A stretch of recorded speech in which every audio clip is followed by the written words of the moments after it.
नमस्कार, आपका स्वागत है। मैं हूं आपके साथ ज्योति निषाद। बुलेटिन की शुरुआत करते हैं। राजनांदगांव में प्रशासन की तरफ से कर्मचारियों को बड़ा तोहफा दिया गया।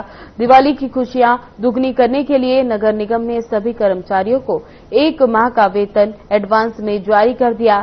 सरकार ने आदेश के तहत कर्मचारियों के खाते में सैलरी ट्रांसफर कर दी है ताकि वे अपने परिवार के साथ त्योहार को धूमधाम से मना सके। प्रशासन का कहना है कि दीपावली जैसे बड़े त्योहार पर आर्थिक बोझ को कम करने के लिए ये कदम उठाया गया। वहीं बाजारों में भी दिवाली की रौनक साफ नजर आ रही है। मिठाई, कपड़े और सजावटी सामान की दुकानों पर लोगों की भीड़ उमड़ रही है। नगर प्रशासन का कहना है कि त्योहारों के मौसम में कर्मचारियों की खुशहाली भी हमारी प्राथमिकता है। राजनांदगांव में इस फैसले का स्वागत किया जा रहा है और लोग प्रशासन के इस कदम की तारीफ कर रहे हैं।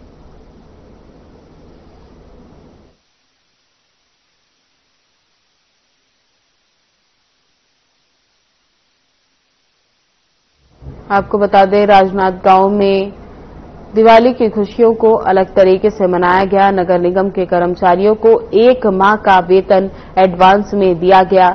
इस मौके पर सभी कर्मचारियों में खुशी का माहौल है।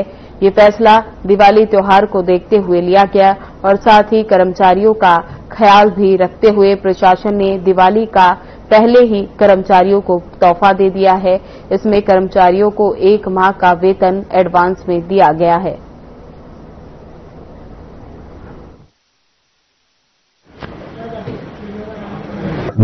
नगर निगम के जो नियमित कर्मचारी हैं, मस्टर रोल कर्मचारी हैं और प्लेसमेंट कर्मचारी हैं, सभी को हमारा ये प्रयास है कि सितंबर पे अक्टूबर जो वेतन मिलना है वो वेतन भी दे दें और हमारा ये प्रयास है कि सभी को लगभग पात्रता अनुसार 10,000 या 5,000 का जो उनको वेतन का अग्रिम देना है वो भी हम दे पाए, ये हमारा प्रयास है।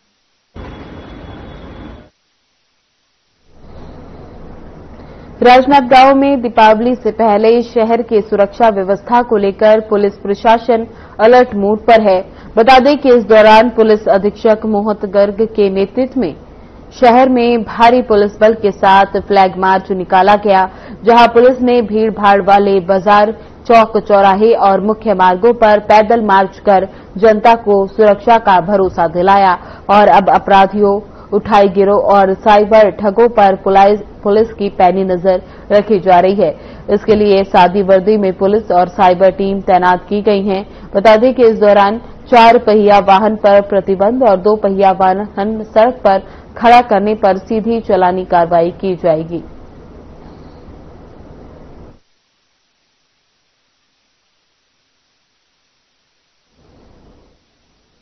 आपको बता दें कि राजनांदगांव में दीपावली त्योहार को लेकर लगातार सुरक्षा का इंतजाम प्रशासन की ओर से किया जा रहा है। शहर में पुलिस प्रशासन दिवाली पर्व के दौरान अलर्ट नजर आ रहा है। इस दौरान सुरक्षा के कड़े इंतजाम पुलिस प्रशासन के द्वारा किए गए हैं। राजनांदगांव के बाजार में पुलिस द्वारा फ्लैग मार्च निकाला गया और साथ ही वहां पर व्यापारियों को जागरूक कर चेतावनी दी गई कि भीड़भाड़ ना ज्यादा करें। साथ ही इस दौरान 4 पहिया वाहन पर बाजारों में प्रतिबंध लगाया गया है और 2 पहिया वाहन बाजार में खड़े करने पर चालानी कार्रवाई करने के निर्देश पुलिस प्रशासन की ओर से दिए गए हैं। दीपावली पर्व को लेकर पुलिस सख्त नजर आ रही है। इसी को लेकर पुलिस ने बाजार में फ्लैग मार्च निकाला और लोगों को चेतावनी दी गई। साथ ही भीड़भाड़ को कम करने की दृष्टि से भी पुलिस प्रशासन बाजारों में गश्त करती नजर आएगी। इसीलिए सादी वर्दी में पुलिस को बाजारों में तैनात किया गया है।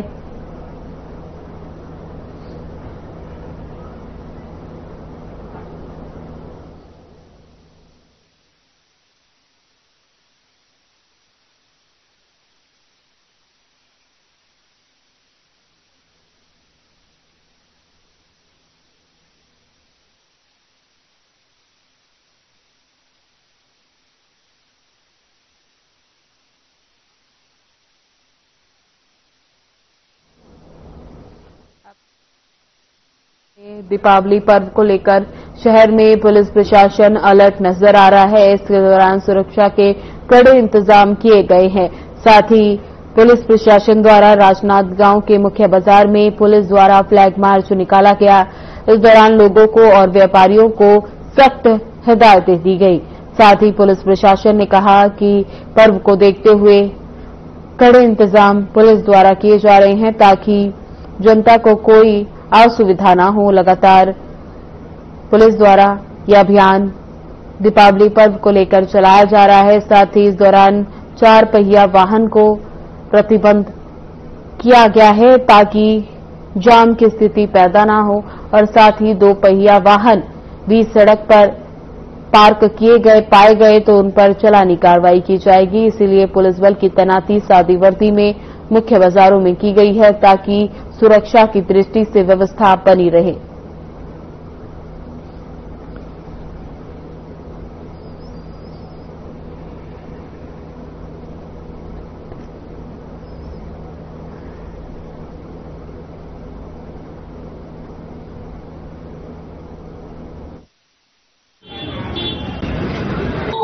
आज दिवाली की तैयारियों को लेके एसपी सर के नेतृत्व में और साथ में प्रशासन से एसडीएम भी उपस्थित थे।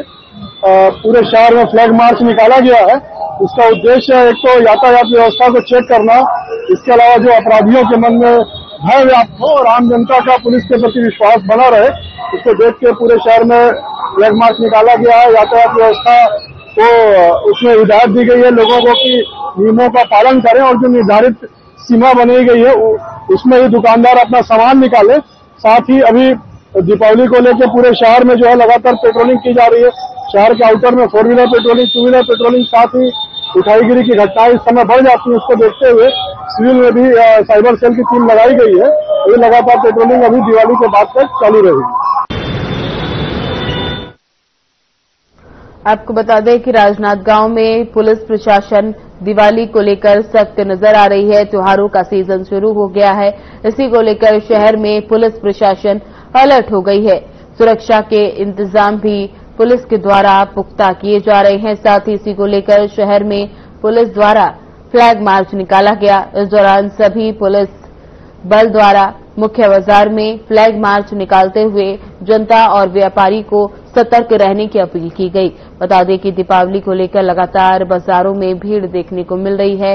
लोग अपने जरूरत का सामान और दीपावली की खरीदारी में आ रहे हैं। इसी को लेकर लगातार भीड़ की स्थिति बाजारों में देखने को मिल रही है। इसी को लेकर सुरक्षा के पुख्ता इंतजाम पुलिस प्रशासन की ओर से किए गए हैं। इस दौरान पुलिस द्वारा लगातार गश्त कर बाजारों में गश्त की जाएगी और संदिग्ध व्यक्तियों के खिलाफ लगातार कार्रवाई की जा रही है। इसी के लिए पुलिस प्रशासन ने फ्लैग मार्च भी निकाला और लोगों को जागरूक किया। साथ ही कहा गया है कि अगर 4 पहिया वाहन बाजारों में पाए गए तो उन पर कार्रवाई की जाएगी। साथ ही 4 पहिया वाहन पूरी तरह से बाजारों में प्रतिबंधित किए गए हैं और 2 पहिया वाहन को भी बता दें कि लगातार राजनांदगांव में सुरक्षा के कड़े इंतजाम पुलिस प्रशासन की ओर से किए गए हैं। पुलिस प्रशासन सख्त नजर आ रही है। इस दौरान उन्होंने फ्लैग मार्च निकालकर लोगों से अपील की है कि वे अपनी सुरक्षा का ध्यान रखें।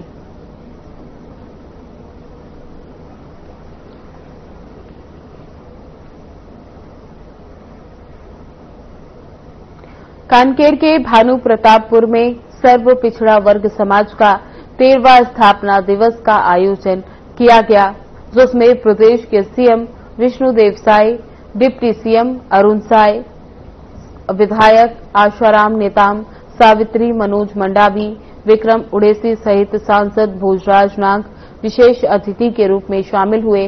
कार्यक्रम को संबोधित करते हुए सीएम विष्णुदेव साय ने सबसे पहले 13वें स्थापना दिवस की बधाई और शुभकामनाएं दी। सीएम साय ने कहा कि आज छत्तीसगढ़ के लिए ऐतिहासिक दिन है। बस्तर के विकास का में बहुत बड़ा रोड़ा नक्सलवाद अंतिम सांसें ले रहा है। 2010 नक्सली पुनर्वास नीति से प्रभावित होकर विकास की मुख्य धारा से जुड़ रहे हैं। सीएम ने कहा प्रदेश सरकार ने मोदी की सभी गारंटी को पूरा किया है।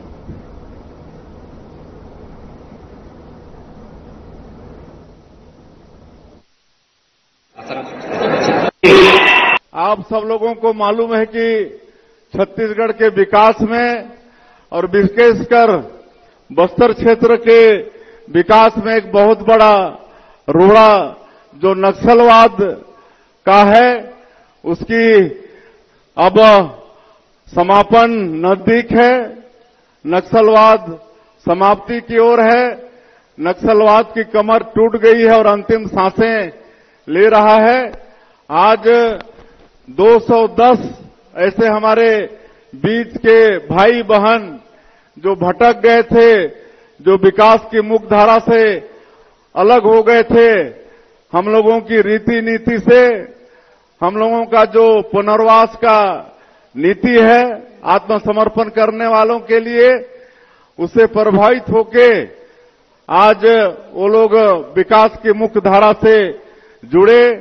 आज भानुप्रतापुर में छत्तीसगढ़ सर्व पिछड़ा वर्ग समाज का स्थापना दिवस था और इस कार्यक्रम में माननीय मुख्यमंत्री जी आकर के जो सौगात दिए हैं, ये ऐतिहासिक दिन है। इस कार्यक्रम में हमारे प्रदेश अध्यक्ष जगन्नाथ साहू जी, हमारे महेश भैया जी, अरविंद जैन जी और सर्व पिछड़ा वर्ग समाज बहुत तन मन धन से मेहनत करके भारी संख्या में लोगों को जुटाए थे। मैं पिछड़ा वर्ग सर्व समाज को बहुत बहुत धन्यवाद देता हूं। स्थापना दिवस के अवसर पर हार्दिक बधाई देता हूं, शुभकामनाएं देता हूं। स्थापना वर्ष मनाया गया है, तो सभी भाइयों को, पिछड़ा वर्ग के जितने भी सभी भाइयों को मेरी ओर से बहुत बहुत शुभकामनाएं। और निश्चित ही सर्व पिछड़ा वर्ग समाज के लिए हमने जो इनका आरक्षण था, हमको बोलने का मौका नहीं दिया गया। मैं रखना चाह रही थी, पर मैं आपके माध्यम से रखना चाह रही हूँ। हमारी जब भूपेश भैया की सरकार थी तो पिछड़ा वर्ग को 27% आरक्षण का वो था, उसको हमने राजभवन में भी उसको रखा गया, परंतु क्या कारण है वो राजभवन के आगे बढ़ ही नहीं पा रहा है। तो मैं चाहती हूँ जो पिछड़ा वर्ग का जो 27% आरक्षण है वो इनको मिलना चाहिए। सामने जितने लोग हैं वो कृपया। जगदलपुर में मुख्यमंत्री विष्णुदेव साय के सामने 210 नक्सलियों ने आत्मसमर्पण किया। नक्सलियों को संविधान के प्रति और गुलाब भेंटकर स्वागत किया गया। मुख्यमंत्री ने प्रेस कॉन्फ्रेंस में कहा कि सभी समर्पित नक्सलियों को शहरी क्षेत्र में 4 डिसमिल और ग्रामीण क्षेत्र में जमीन दी जाएगी, साथ ही प्रधानमंत्री आवास में आवंटित किए जाएंगे। सीएम साय ने कहा कि आत्मसमर्पण करने वाले नक्सलियों को 3 साल तक आर्थिक सहायता मिलेगी और पुनर्वास नीति का पूरा लाभ मिलेगा। उन्होंने मकान और जमीन भी उपलब्ध कराई ताकि वे मुख्यधारा में शामिल हो सके। उन्होंने कहा कि बस्तर में नक्सलवाद में बदलाव दिख रहा है और लोगों तक बुनियादी सुविधाएं पहुंच रही हैं। इस अवसर पर Bastar IG, DGP, BSF, ADG, CRPF, ADG सहित सभी वरिष्ठ अधिकारी मौजूद रहे। प्रारंभ में ही ये निर्णय लिया, हमारे देश के यशस्वी प्रधानमंत्री जी से प्रेरणा लेके देश के यशस्वी गृह मंत्री जी, हमारे प्रदेश के गृह मंत्री जी, हम लोग इसका समाधान होना चाहिए। और जब ये पता चला शुरुआत में पहले की बैठक में कि ज्यादा नक्सलवाद छत्तीसगढ़ में ही बचा है, उस समय 77% नक्सलवाद छत्तीसगढ़ में बचा था, बाकी 23% छत्तीसगढ़ से लगे हुए अन्य प्रदेशों में था। ये जो खून खराबे हुआ करते थे, बस्तर के गांव-गांव में परेशानियां थी। बस्तर के गांव-गांव तक स्कूल, अस्पताल, आंगनबाड़ी, बिजली, पानी, सड़क, मोबाइल के टावर, उत्तम किस्म के बीज, सिंचाई की व्यवस्थाएं न पहुंच पाई थी और बस्तर की जनता परेशान थी। उन सारे ही बातों को ध्यान में रखते हुए माओवादी संगठन के महत्वपूर्ण लोग, जिन्होंने इस पूरे ही क्षेत्र में माओवादी संगठन को खड़ा किया, सशस्त्र आंदोलन सरकार के विरुद्ध करते रहे।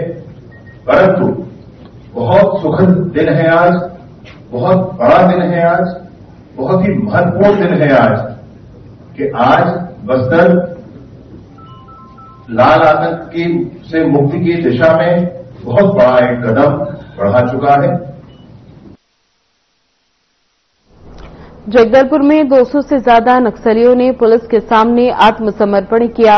इनमें से 140 बस्तर और 60 कांकेर के नक्सली शामिल हैं। नक्सलियों ने 153 हथियार भी सौंपे। डिप्टी सीएम और गृह मंत्री विजय शर्मा ने कहा कि नक्सलियों ने समाज की शक्ति को महसूस किया और इसी कारण उन्होंने आत्मसमर्पण का रास्ता चुना। जिन लोगों ने पुनर्वास का निर्णय लिया उनका सम्मान और स्वागत किया गया। सुरक्षा बलों और स्थानीय निवासियों के बीच बेहतर समझ का माहौल बना और लोगों का भरोसा सुरक्षा बलों के प्रति बढ़ा।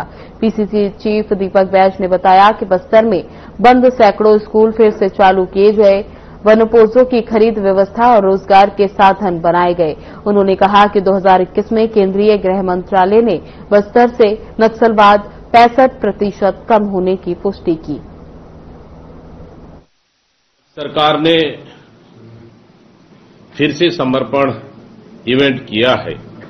आज बस्तर में अगर नक्सलवाद कहीं न कहीं पीछे जा रहे हैं तो इसका कहीं न कहीं कारण कांग्रेस सरकार की नीतियां हैं, क्योंकि पिछले 5 साल में जो हमारे कांग्रेस की सरकार ने विश्वास, विकास और सुरक्षा के इन मूल मंत्रों के आधार पर जो बस्तर में काम किया, जो वहां के लोगों का दिल जीतने का काम किया, एक अच्छा माहौल तैयार किया और कहीं न कहीं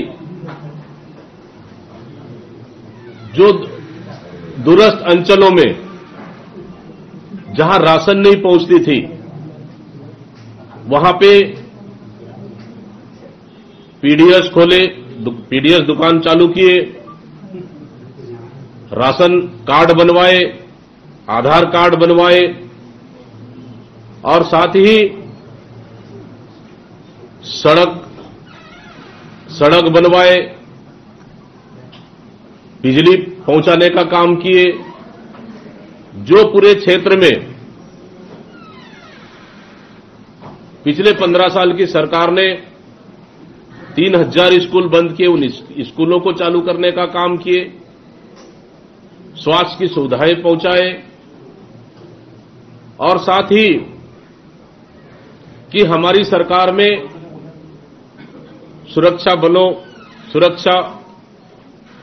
बलों का कैंप बिठाने का काम किए और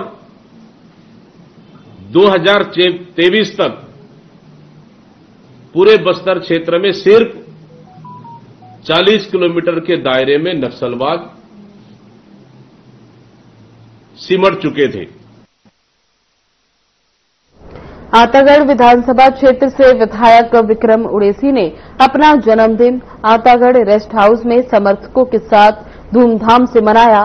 इस मौके पर बड़ी संख्या में क्षेत्रीय लोग बधाई देने पहुंचे। विक्रम उड़ेसी ने कार्यकर्ताओं का आभार जताते हुए कहा कि उन्हें जनता के आशीर्वाद से क्षेत्र का प्रतिनिधित्व करने का अवसर मिला। जन्मदिन के मौके पर सांसद भोजराज नाग भी पहुंचे और विधायक विक्रम उड़ेसी को लंबी उम्र की शुभकामनाएं दी।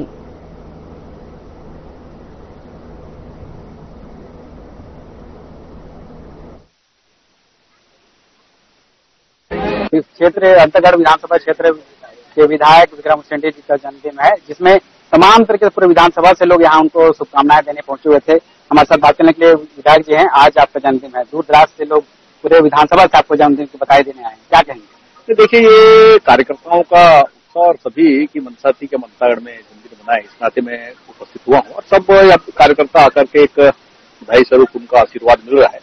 तो कुल मिला के उनका आशीर्वाद इसने के चलते इस क्षेत्र का प्रतिनिधित्व करने का भी अवसर मिला है और उनकी एक प्रकार से सबकी एक उनका आशीर्वाद मिल रहा है। तो सबसे मुलाकात, चर्चा हो रही है। तो कुल मिला के एक जन्मदिन की दृष्टि से वो कार्यकर्ताओं के ही मंशा के अनुरूप यहाँ कार्यक्रम रखा गया, तो उसमें आप उपस्थित होंगे। जी, बहुत धन्यवाद सर, आपका जन्मदिन के लिए भी बहुत बधाई आपको।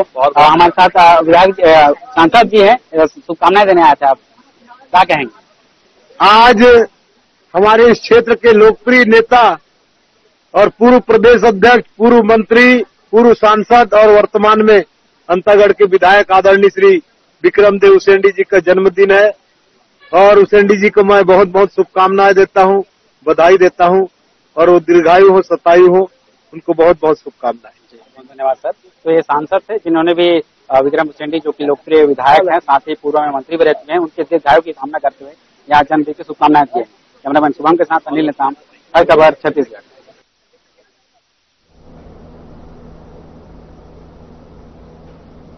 राजनांदगांव में त्योहारों के मद्देनजर व्यापारियों को एसबीआई ने राहत दी। स्टेट बैंक ऑफ इंडिया ने लगभग 4,80,000 के चिल्लर चैम्बर ऑफ कॉमर्स के माध्यम से वितरित किए, जिसमें शहर के बाजारों में खुले पैसे की कोई कमी नहीं होगी। बैंक अधिकारियों ने बताया कि हर त्योहार के समय छोटे नोटों और सिक्कों की भारी मांग रहती है, जिससे दुकानदारों को ग्राहकों को सही ढंग से पैसे देने में परेशानी होती थी। इस समस्या को देखते हुए एसबीआई ने पहले से ही तैयारी की और व्यापारियों को आवश्यक चिल्लर उपलब्ध कराए।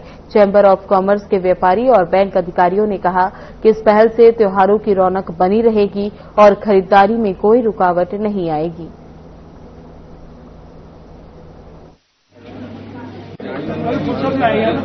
चिल्लर की दिक्कत, चैम्बर ऑफ कॉमर्स आपके पास क्या कहना चाहेंगे? आज कुछ वितरित कर रहे हैं। सर, एक्चुअली चिल्लर की दिक्कत बहुत दिन से, मैंने 2-3 महीने से चल रहा है और हमने भी कोशिश किए थे कुछ पेंस मंगाने के लिए। चैम्बर ऑफ कॉमर्स का बहुत बड़ा योगदान है कि उन्होंने अपने आरएन सर के पास बात लेके गए, तो आरएन सर का एफर्ट से आज बहुत बड़ा अमाउंट तो नहीं मिला हमें, लेकिन 4,80,000 दे पा रहे हैं। लेकिन कोशिश करेंगे कि हम जल्द से जल्द राजनांदगांव में सफिशिएंट चिल्लर दे पाए। चिल्लर के लिए क्या है, हमको भी आरबीआई से डिपेंडेंट रहना पड़ता है। पहले राजनांदगांव में हम लोगों का चेस्ट ब्रांच रहता था, आरबीआई से डायरेक्ट हमारे पास करेंसी आ जाता था। आज के डेट में हमको डिपेंड करना पड़ता है भिलाई के ऊपर, तो वहां जब करेंसी आता है फिर हमको मिलता है। फिर भी हम कोशिश कर रहे हैं, आरबीआई को बार बार अपना बता रहे हैं कि जरूरत है यहाँ पे चिल्लर है, जैसे चिल्लर आ रहा है हमको मिलेगा, इसका तो उम्मीद है मुझे और मैं चाहूंगा कि चिल्लर मिले। एसबीआई में मैं लगभग 1 महीने प्रयास कर रहे हैं कि छोटे वेंडर के लिए कम से कम कुछ राशि दें। 50 लाख की मांग मैं पिछले 1 महीने से कर रहा हूं। आज फाइनली पुष्प नक्षत्र के दिन बोलते ही 5 लाख का रेंज हो पाया है। अब ये समझ नहीं आता कि दें किसको और कैसे बांटे। बड़ों को देंगे, छोटे वंचित, छोटों को देंगे, बड़े गाली देंगे। फाइनली मतलब ये हल नहीं है, लेकिन ठीक है राहत है। तो साहब ने बोला कि 1-2 दिन में और रुको मैं कराता हूँ, तो लास्ट दिन अब कैसे बांटेंगे? फिल्टर कर दे रहा। रायपुर में छत्तीसगढ़ के गृह मंत्री विजय शर्मा ने प्रेस कॉन्फ्रेंस की, जिसमें उन्होंने बताया कि महाराष्ट्र की तर्ज पर बस्तर में आत्मसमर्पण करने वाले नक्सलियों के लिए कार्यक्रम होंगे। उन्होंने जहां एक तरफ सरकार की ओर से नक्सलियों के लिए चलाई जा रही पुनर्वास नीति का जिक्र किया, तो वहीं दूसरी तरफ वे विरोधियों पर निशाना साधते हुए भी नजर आए। पुनर्वास करने वाले जितने भी नक्सली हैं, जो पुनर्वास करते हैं, उनका लाल कालीन बिछाकर स्वागत किया जाना ये निर्धारित है और लाल कालीन बिछाकर ही हम उनका स्वागत कर रहे हैं। आज के दिनांक पर भी काफी बड़ी संख्या में लोग जो सशस्त्र नक्सली हुआ करते थे वो मुख्य धारा में आ रहे हैं। इसमें काफी लोग हैं, आप बिल्कुल ऐसा मान सकते हैं। कांकेर का एरिया, माड़ का एरिया, ये लगभग अब सशस्त्र नक्सलिज्म से पूर्णतः मुक्त हुआ जान सकते हैं। अब इसके अतिरिक्त जो शेष अन्य स्थान हैं, दक्षिण बस्तर का स्थान है, वहां पर भी अपील सरकार करती है कि आप मुख्यधारा में आए, आप जनता के बीच में जाकर के काम करें, जनता के मनोभाव के आधार पर आप बहुमत प्राप्त करके आगे बढ़ें, लोकतंत्र पर आधारित काम करें। इसकी अपील अभी भी सरकार करती है और मैं सोचता हूं कि शीघ्र ही उस पर भी कोई उनका मन बनेगा। अब बस्तर की जनता कोई लाल आतंक चाहती नहीं, जो होना है बस्तर में ही होगा। मुख्यालय बस्तर के जगदलपुर में होगा और काफी बड़ी संख्या में सरेंडर होना है और जो भी मुख्यधारा में आएंगे उनकी पूरी व्यवस्था भी सरकार की तरफ से की जाएगी। निसंदेह ये 3 ही जिले हैं, इसमें भी नारायणपुर आप कहें कि काफी हद तक अब मुक्त हो चुका है। बीजापुर और सुकमा भी काफी हद तक मुक्त हुआ है। बीजापुर ही अब वो जिला बच गया है जिसमें परेशानी अभी भी है, लेकिन मैं पूरे विश्वास के साथ ही सोचता हूं कि बस थोड़े ही समय में वहां पर भी स्थितियां स्पष्ट हो जाएं। फिलहाल बुलेटिन में बस इतना ही। बने रहे हमारे साथ। नमस्कार।